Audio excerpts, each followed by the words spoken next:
Okay, it's 10 to 6, and we like it when things change direction here. And this is following our discussions at 5:30 about the villagers in Staffordshire have hit on a novel idea to save their red phone box, converting it into a tiny free-to-use library. And I mentioned at the time that there are lots of others. There's a library in Bodnam in a phone box. There's a defibrillator somewhere. That's what that's being used for.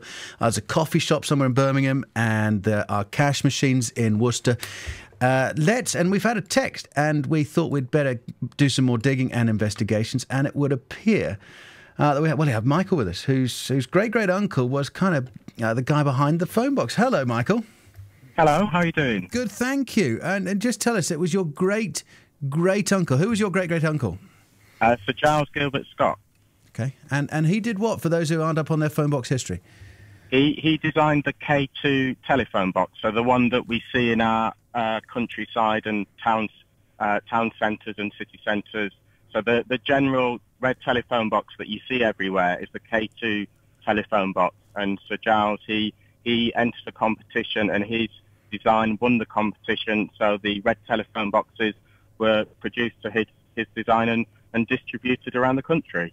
What a great story. And this has been, I suspect, your family's claim to fame for 100 years. Well, if anything, he's one of the many architects throughout our family history. My great-great-great-grandfather is Sir George Gilbert Scott, who designed the Midland Hotel on St Pancras Station. And yes, it's an incredibly grand building. That I was only walking past that last week. That's a marvellous building. Yeah, they were renowned. The Gilbert Scott family were renowned for their Gothic architecture. They did the Liverpool Cathedral as well, and there's so many churches and other buildings that they've done. And the telephone box was Giles' kind of not quite building, but it was still a fantastic design as well. And has any of their skills passed down through the family? What do you do? I'm a photographer, so I can't quite draw, but I can take good pictures. Okay. Well, that's a start, I suppose. And whenever you drive past a phone box or you see it used for something else, maybe it must make you quite happy, doesn't it?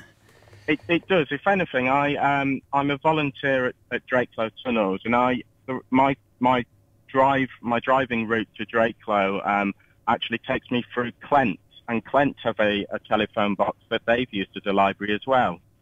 Have they? Isn't that nice? And you must be heartened to get, because of course we all have mobiles now, and the phone box isn't being used for what it was originally for. It must be heartening to see them being rescued and people feeling so passionate about them and turning them into other things just so they can remain in the countryside.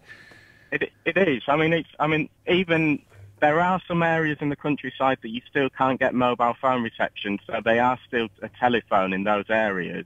So they are still a lifeline, if anything, to people. But in the areas that now have mobile phone reception, it is nice to see them being reused and being cared for as well. Have you got one in your garden?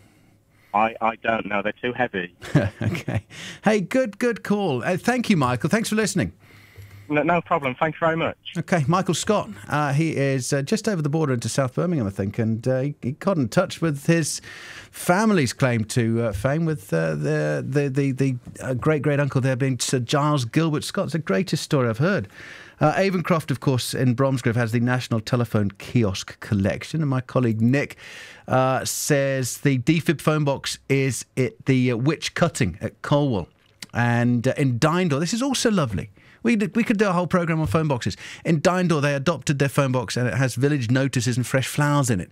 They kept it as they felt it was a piece of Britain. Brilliant. Thank you. Andrew.Easton at bbc.co.uk. What happens in your village phone box? Try and keep it clean. Andrew.Easton at bbc.co.uk if you're texting HW at the front of your message, and then send your notes to 81333. We're going to stay with